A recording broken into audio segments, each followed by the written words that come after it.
And I don't know, Robin, if there are some things you could do to get everyone going, and then I could start, and then Thomas can join in, or if we should just go ahead and wait for Thomas to. Well, just that this whole project is the fruits of many years interaction with some wonderful individuals that became friends over years in Berlin Philharmonic, and we just we're so privileged to have this opportunity. I remember when I was a kid growing up in England. Um, I mean, they were like gods to us. And the idea that one would ever have the opportunity actually to spend time with them and indeed sort of debrief them on what they were doing and why was never something I thought I would ever do. But then when I was a kid, I guess I never thought that I would go to Beijing or walk through the Kremlin either. But these are all things that have happened as a result of various sort of historical accidents. And uh, but it really, bringing this book was such a labor of love, and I'm just so excited that future generations will have the opportunity to receive this material, albeit sort of via some other individuals. But again, when I was growing up, we just couldn't have done this, Mm. and but future generations will, and it's one of those wonderful things where you can kind of bring the world together. We can all learn from each other, and I've learned so much from them, and I've learned so much from my trips to Haiti. I've just learned so everywhere, and it's all become possible in this incredible time we live in. And Great, so yeah, it's great. a Let me welcome everyone as well, and just introduce myself. My name is Alec Harris. I'm president at GIA Publications, and in one of the things that I've always tried to strive to find is great resources. We have a lot of resources in our Kellogg for conductors, for teachers, and honestly, there isn't that much out there for the players or the musicians themselves, other than kind of basic skill building resources. And one of the things that really appealed to me about Robin and Thomas's amazing book is just this opportunity for us to help the ensemble members understand what they need to do to be better, and how they can learn, how they can learn from each other, what is their role, and what it means to be an ensemble musician, and really the fullest sense of the word. And so honestly, I left it the chance to publish this. It's brand new off press, The Ensemble Musician. Of course, Robin and Thomas are both at Vanderbilt University in Tennessee, where it's probably a little warmer than it is here in Chicago. Uh, Robin Fountain is professor of conducting at Vanderbilt University, and Thomas, who will be joining us very shortly, is senior band conductor and director of wind ensembles at Vanderbilt. And just if you're interested, I will put a coupon code into the chat, and it will give you a 10% off on the book if you want to purchase the book on our website. We are recording this webinar, so you can come back and do it later or share it out with your friends. And if you have questions for Robin or Thomas, there's a Q&A panel. I'm sure all of you have done this before. You can just go ahead and put your questions into the Q&A panel, and we'll go ahead and do our best to answer them once Robin and Thomas have done their presentation at the start of the webinar, which will go about a half hour or so. Mm-hmm. Robin, while Thomas is working on his technical challenges, maybe I don't know if there was anything, I don't know if how you and Thomas came up with the idea and what need you were trying to fill in creating a resource like this. Well, we had these wonderful people come and give master classes a number of times, and it sort of all snowballed from there. And Tom ran for a long time a wonderful program, and now originally in France, and now moved to Berlin, in which some students from Vanderbilt were able to get this information, and we just wanted to make it more widely available than just to a handful of students. I think that's what drove us from the beginning. Great, wonderful. Thomas, welcome. So glad that you're Thank here. you. Sorry for all the technical issues, but I think we're ready to go. I've given a I'm now having a technical issue. Sorry, give me a second. Oh, sorry, I can't make my. but I've given a brief introduction for the two of you, talked a little bit about the book, and I think, Thomas, it's over to you. Great. Let me just make sure that we are sharing the right stuff.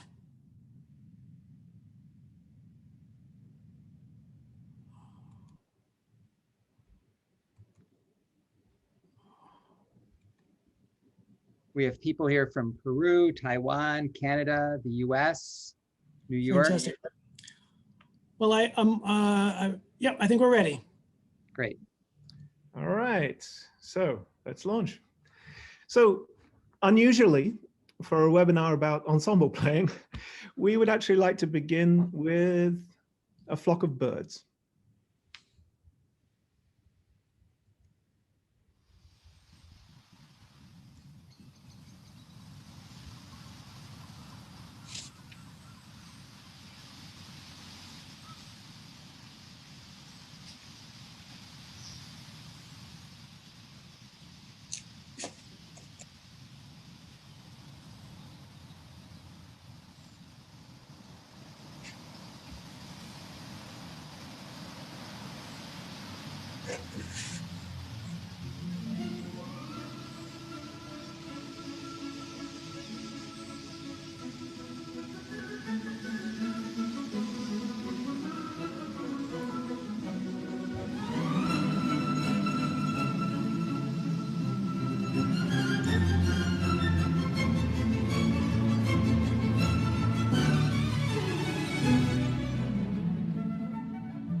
You'll notice in the clip that both the starlings and the musicians were collaborating organically, each sending and receiving information, responding to each other. Now, in chamber music, this sort of visual and oral communication directly between the musicians is obvious. And you'll see this in action in this next clip from our friends in the Berlin Philharmonic Wind Quintet.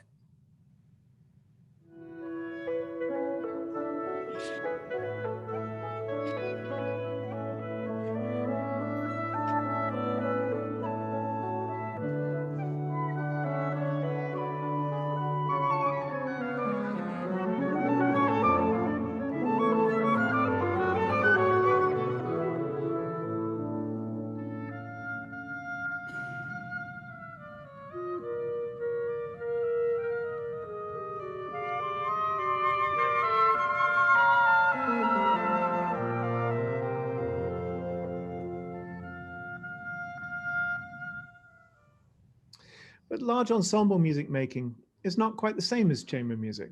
There are geographic differences, distances, seating in rows, and the variety of different types of instruments is different, each with unique characteristics and different response times and a wider range of colors.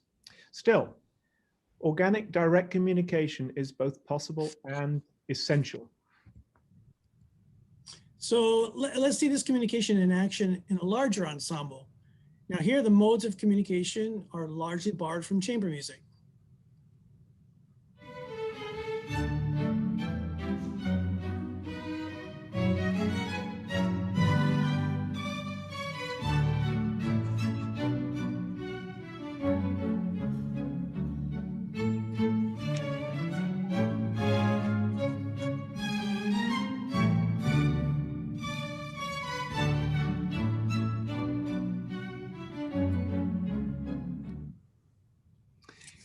In a larger ensemble, there is another big difference, the contribution of a conductor. But the presence of the conductor does not need to inhibit the organic, interactive, and collaborative music making within the ensemble.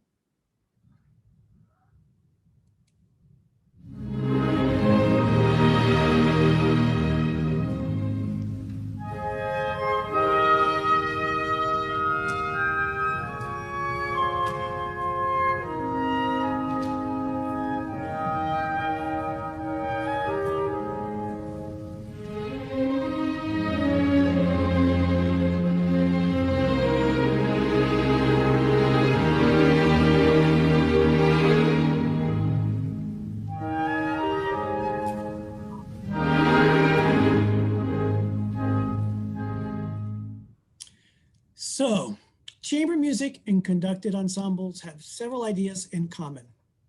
Musicians unify visually as well as with sound. They're concerned about being together rather than right. They are not too literal about what's written.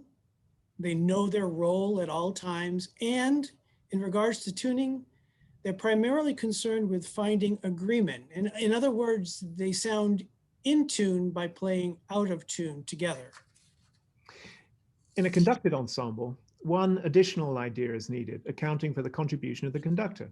That idea is, don't always follow conductors, but always pay attention to them. So here's our complete set of 6 principles. And tonight, what we'd like to do is focus just on the first principle primarily. That's the principle of unifying through sight and sound. The first concept we address within this principle is that musicians both send and receive information.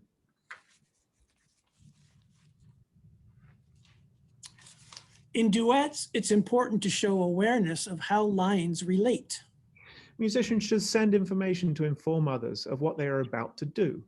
They should also be alert to similar information coming from others. The ideal is a constantly shifting blend of send mode and receive mode on the part of every musician. Sometimes more send, sometimes more receive, but often both simultaneously. In this example, the 2 clarinets first show awareness of how their lines relate to one another, an alternation of send and receive. And then, in perfect unanimity of gesture, they move identically to start and phrase the duet theme.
In our next demo, you'll see that there's an importance to the gesture of breathing. Gestures of breath, sometimes from the whole ensemble, can be hugely important moments of simultaneous send-receive communication, as in this example.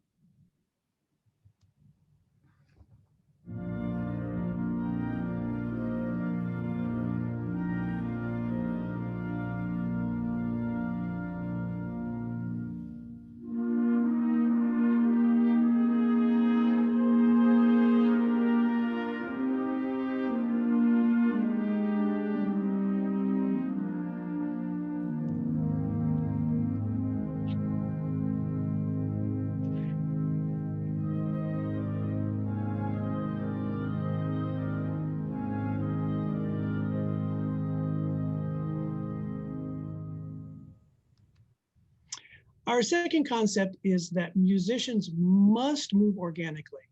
They need to show information about not only when, but how. In this next clip, successive groups of instruments show style of attack, shape, and release. Ideally, the musicians playing similar lines show each other when to begin a phrase, with what kind of attack, and how to shape and release it thereafter. In this clip, we can see all these phases in operation as the theme is played by successive groups of instruments.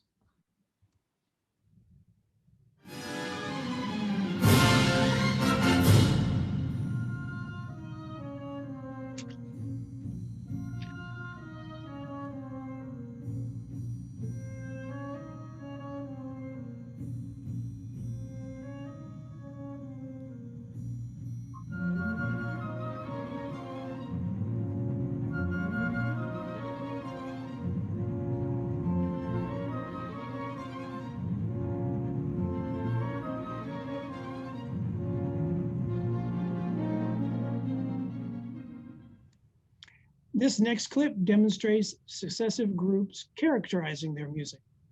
Sometimes the critical element of how is character. In this clip, groups of instruments, first strings, then winds, convey the shifting mood of their call and response.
Now, musicians unify by synchronizing their motion. At some moments, the ensemble can solidify the point of climax by moving in a unified gesture of emphasis.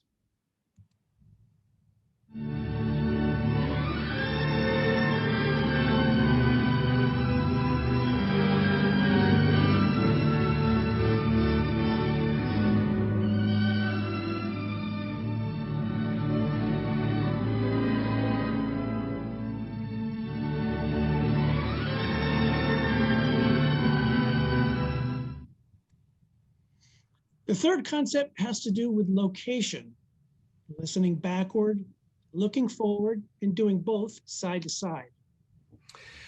Those at the back of an ensemble typically move a little less than those in front. This is because they are less visible to the remainder of the group, who must instead listen backward to unify with them. In this clip, the degree of motion clearly increases as the musical figure is passed from the brasses in the back to the woodwinds in the center. Notice also the degree of side-to-side communication from the flutes.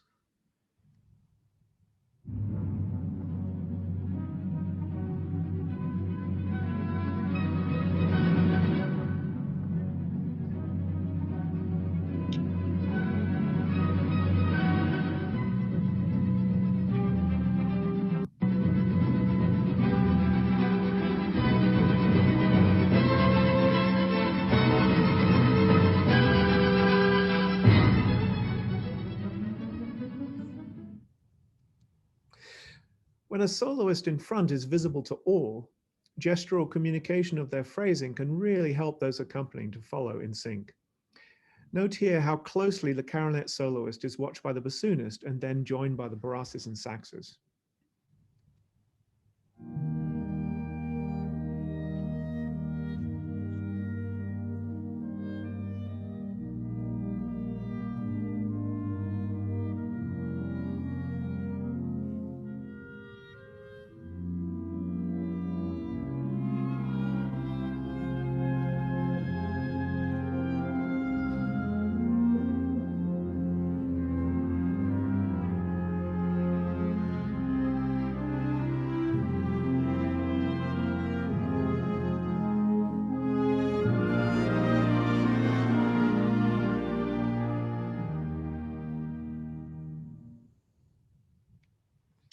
Side-to-side communication between musicians is particularly important to those seated in the back.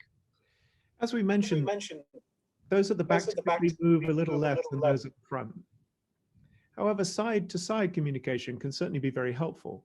In this clip, the low brasses seated at the back convey musical information to each other in just the same way as the clarinet duet pair shown in the Shostakovich clip earlier.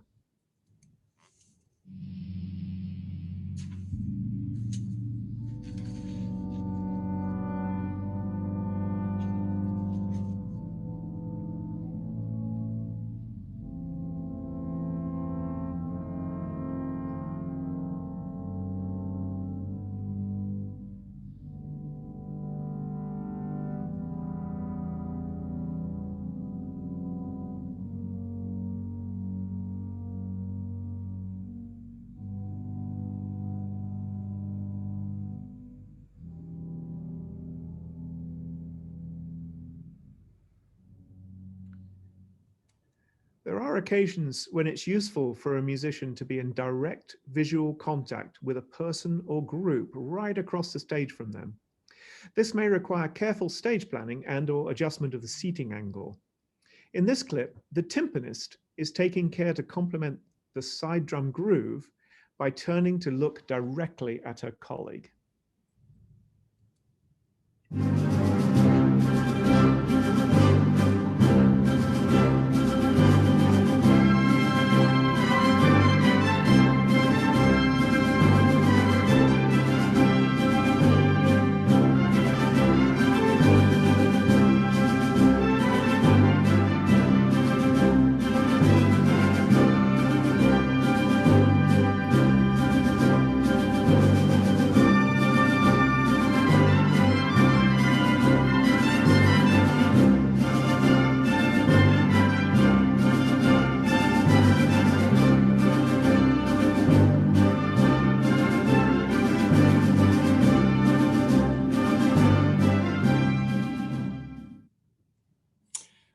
Our fourth concept addresses the issue of differing response times.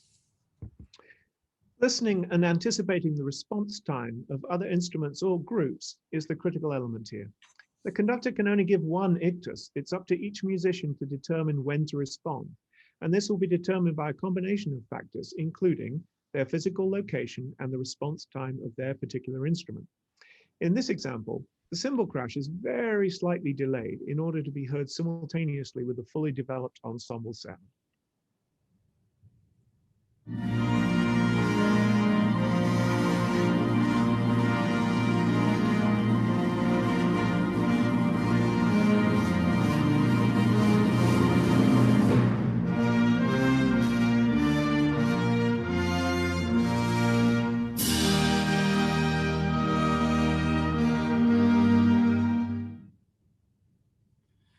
Here's an example in which the strings need to wait for the low brass to sound. In soft music at low register, low brasses take a moment to speak.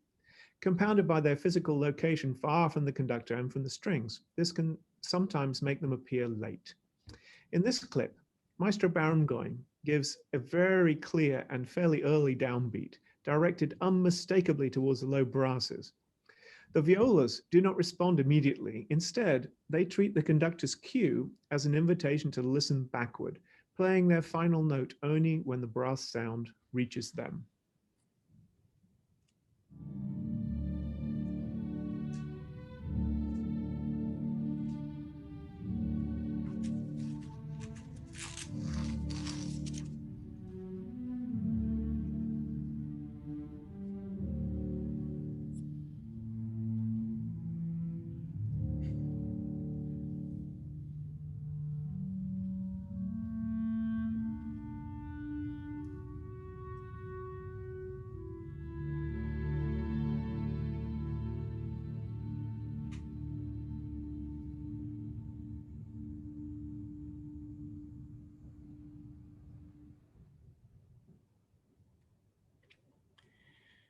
The fifth concept is about awareness.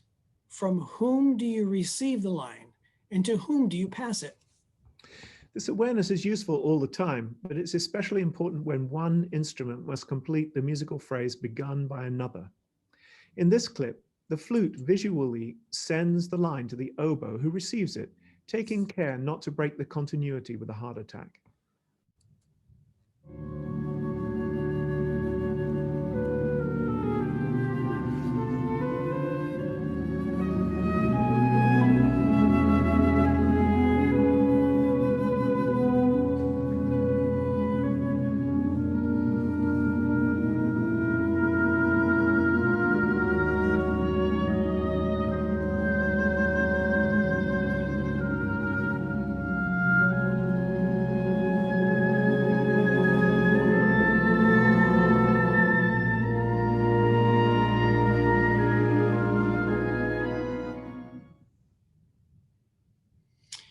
In this next example, principal viola shifts the direction of focus as needed.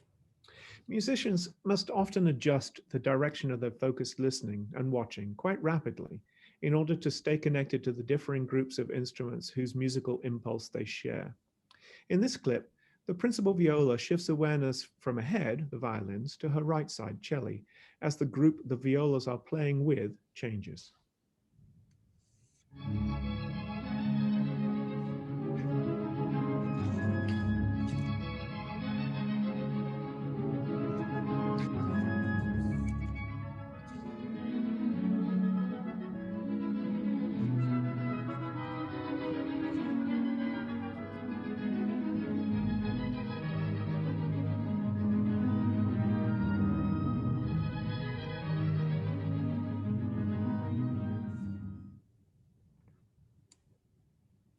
The final concept is the concept of groove. All musical styles contain examples of groove. A groove is established when there is both a unified rhythmic and stylistic feel among the musicians. In this next clip, through group motion, the musicians maintain a sense of togetherness as they shift together to a slower groove. Moving together in a matching organic way can also help an ensemble experience a tempo change as a musical moment, as opposed to a response to an instruction from the podium and/or the score.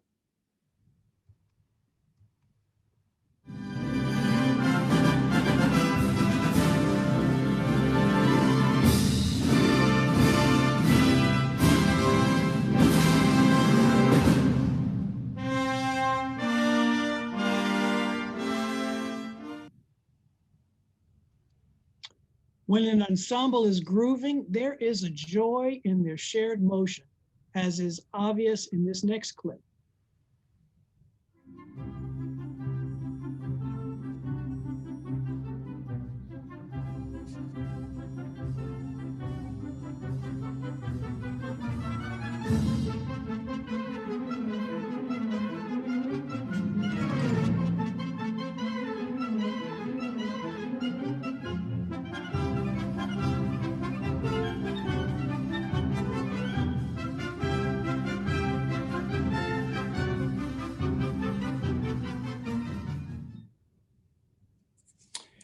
So here you have it.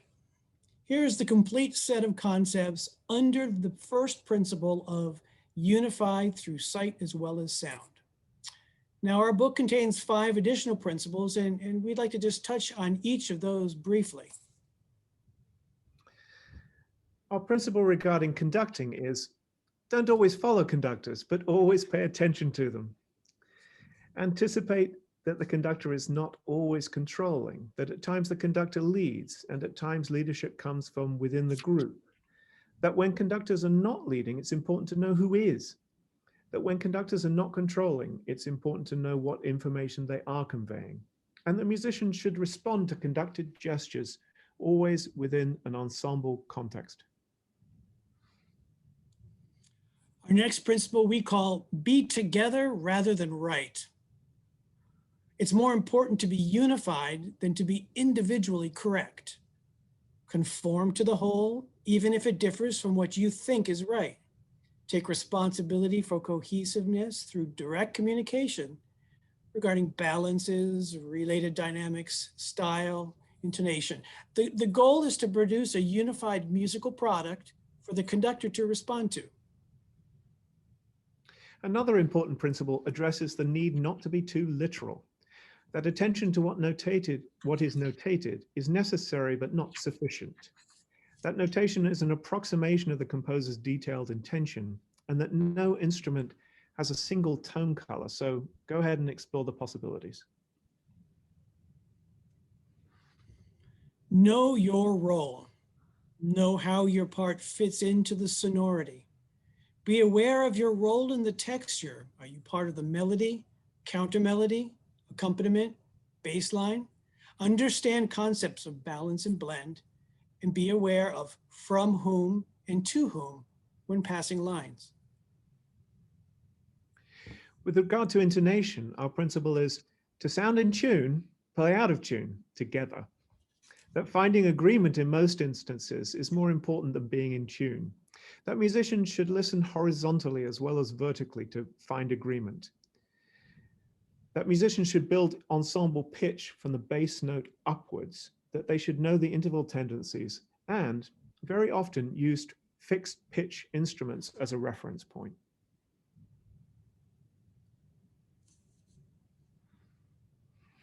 You may have noticed that we deliberately chose almost all the Berlin Philharmonic examples in this webinar from a single performance at Tchaikovsky 6, conducted by Seiji Ozawa. This was in order to illustrate how densely and consistently the 6 principles we have described are used in any one example of their music making.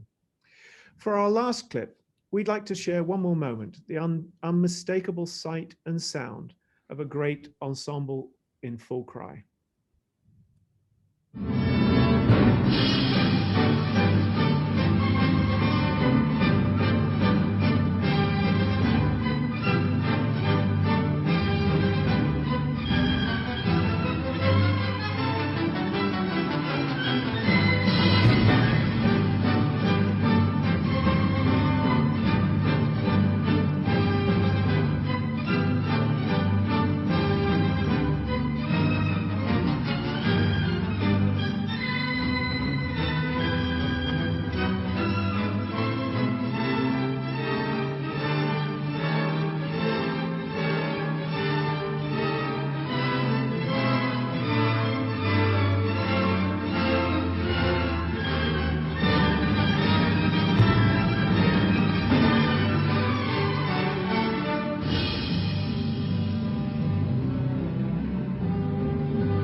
So there you have it, our 6 principles, a brief foray into our 6 principles shown in our new book, The Ensemble Musician. And I'm sure that there are questions and commentary and dialogue. So we'd like to open the floor up to discuss or answer any questions you might have.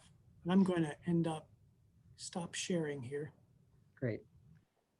Thank you, Thomas. Thank you, Robin. Really appreciate it. We have one question so far, the Q&A, which is from Ruben Gomez. And he asks, in COVID time, ensembles have been forced to be more spread out in the rehearsal and performance space. How does this fact affect positively or negatively your principles? Are there any adjustments to the principles and required recommendations due to the new setup? Well, I can tell you, with our Wind Symphony here at Vanderbilt, we actually just got out of rehearsal before this, and we're sitting at 6-foot distance. And we discovered today that absolutely we needed to change. And the way we change is we have the people that are on the outside literally turned in toward the center, so that they can, they can pay attention to me, but realize who they need to follow at all times and be able to connect with them visually more. I think it puts people that even are at the front and would get more information orally kind of out of the oral picture. So they have to rely more visually, and turning them inward really provided that, at least in our rehearsal.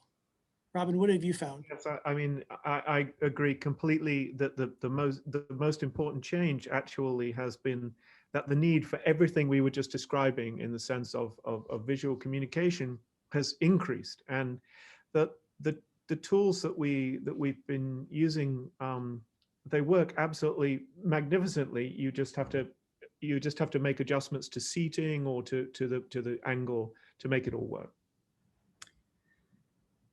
My question also has to do with how do I mean, it's one thing to see this with an amazing world-class ensemble like the Berlin Philharmonic.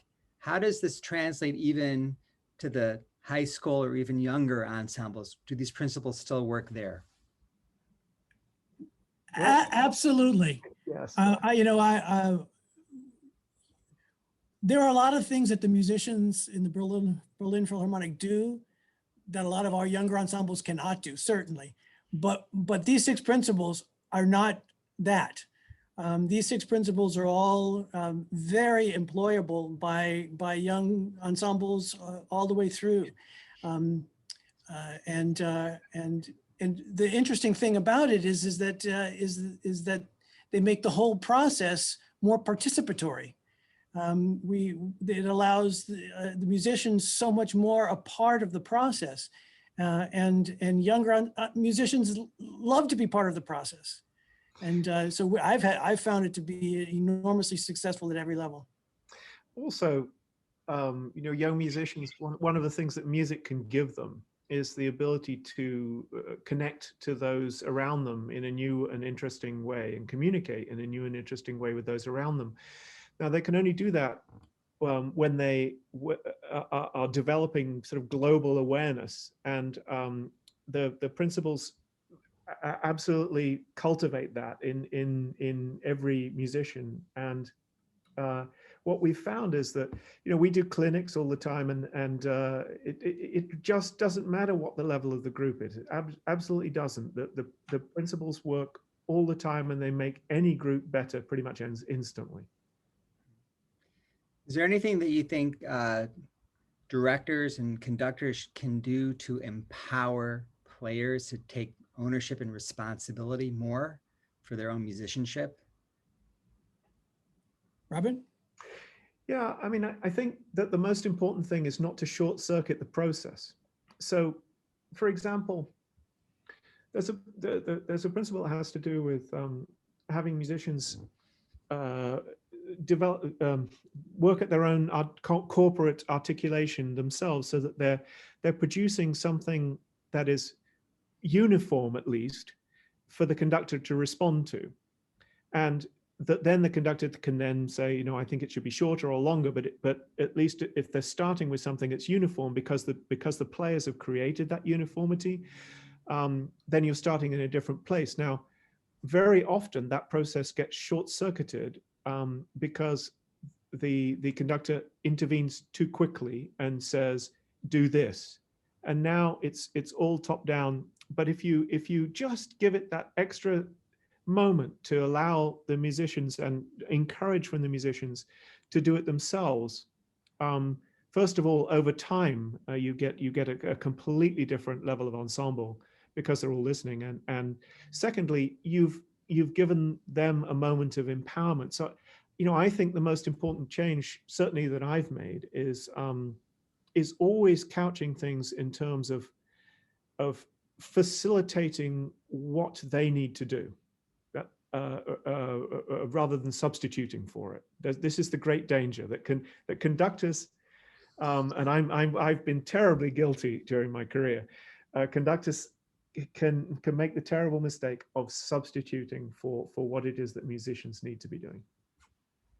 Yeah, certainly. And I think that, these 6 principles are really not about the performance. They're not employed on concert day. I mean, these 6 principles are tools for rehearsals. For example, the idea of knowing your role and not being too literal.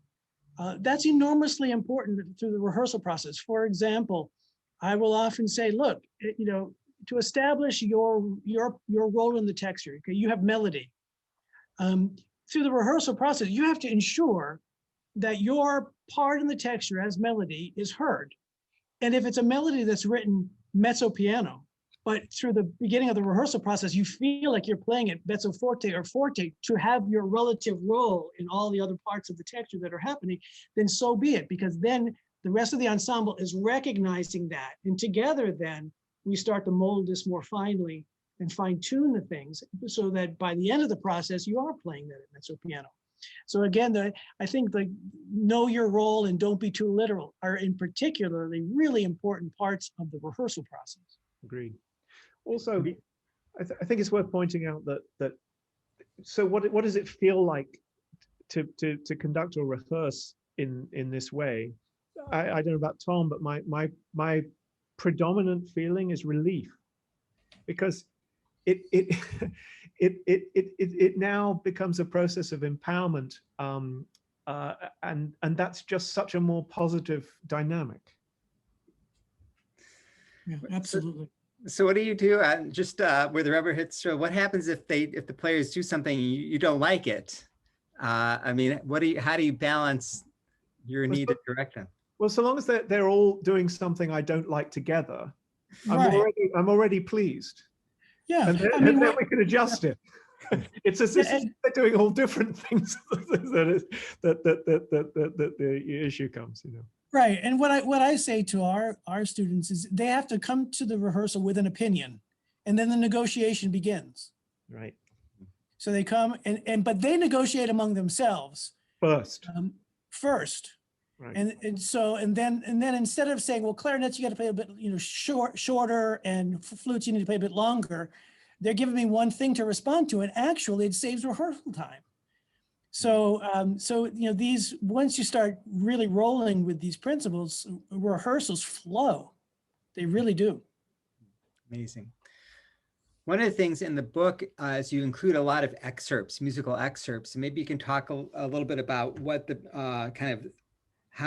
why you decided to do that, and how you use excerpts to illustrate your ideas. For me, they were just moments that had come up at various times in rehearsal over decades, and that armed with the tools, the sort of solutions presented themselves, and they were pretty clear moments, and I thought they would be useful to include. Yeah, and I think they're representative of really common issues, not just particular to those pieces, but really common issues that you encounter through every rehearsal process. No, it's really it's so interesting, all these different ideas. There's just so much here, so much to unpack. And I know that you tell me a little bit about your experience working with the Berlin Philharmonic, immersing yourself in that. How did that all come about, and what actually did you do with them in order to help develop these ideas? take that. Well, we started a relationship with those musicians back in 2007 through the Vanderbilt Music Academy, which I am thrilled to be director of. It started with, and many of us, I think, through Digital Concert Hall, or even many of my friends who've had the opportunity to see the Berlin Philharmonic live, recognize something different. There's just something different, and in 2007, the first time I saw and heard the orchestra live, there was just something different, and just fortunate enough that they were, that so many of the members were our faculty, that I started asking questions, lots of questions. And that led to the opportunity for Robin and I twice to go to Berlin with the sole intent of interviewing as many as we could, asking them, how do you do this? What is this process? What's going on? And they never been asked that. I need to think about that. And so it became a very interesting process on both sides. Is how do you articulate what's going on here, and then how do you teach people to do that? And that's sort of where we landed on that. Recognizing these 6 principles, and then recognizing, well, then how do you teach them? And seems to be, but it's been a long process since 2007. I think it's, yeah, and first, it's worth just noting how incredibly kind they were to us. I mean, and welcoming. I mean, we've spent many happy hours in the musicians bar in the Philharmonie, and those conversations were priceless, just priceless. After concerts, just talking about what happened. After rehearsals, talking about what happened, giving us the moment to ask about specific moments and specific issues, and they just can't possibly be more generous than they are. There's no sense of okay, we have these wonderful things and we're going to keep them a secret so that we're always alone. In playing this way, it wasn't like that at all. They can't wait to share it. And what's I think so interesting is that, if you were to take a few moments and start to list, okay, what are the sort of young groups that achieved meteoric success in a very short time, and I would immediately list, well, East-West Divan, Simon Bolivar, Orchestra Mozart, and in the sort of non young people's realm, the Lucerne Festival Orchestra. And what all those have in common is that all those people were steeped in this stuff, and that there was so much Berlin Philharmonic involvement in East-West Divan and through Daniel Barenboim, and in Simon Bolivar for sure, through the Sistema program, and of course in Orchestra Mozart and the Lucerne Festival Orchestra through Claudio Abbado, who was the music director of the Berlin Philharmonic for many years. And you see that kind of meteoric success and that kind of level, and I think everyone all over the world is watching those people now and thinking, wow, this is just incredible. How are they doing it? Well, it so happened that we'd spent the previous 10 years finding out how they did it, and so here it is. Wow. And I love that metaphor of the birds at the beginning, and how, I mean, that is just so powerful. It speaks so well. So thank you for that, for thinking about that. That just takes how we think about this to a whole different level as well. So thank you for that. Thank you. So I don't believe there are any other questions. So again, just so appreciative, Robin and Thomas, of your time, of your wisdom, of your amazing knowledge and sharing. I know that ensembles everywhere will get so much out of what you've learned, and will come to appreciate all the different ideas in your book. And again, thank you so much for sharing today. Thank you. Pleasure. Really appreciate it. Thank you so much. Thank you. Take care. Bye-bye.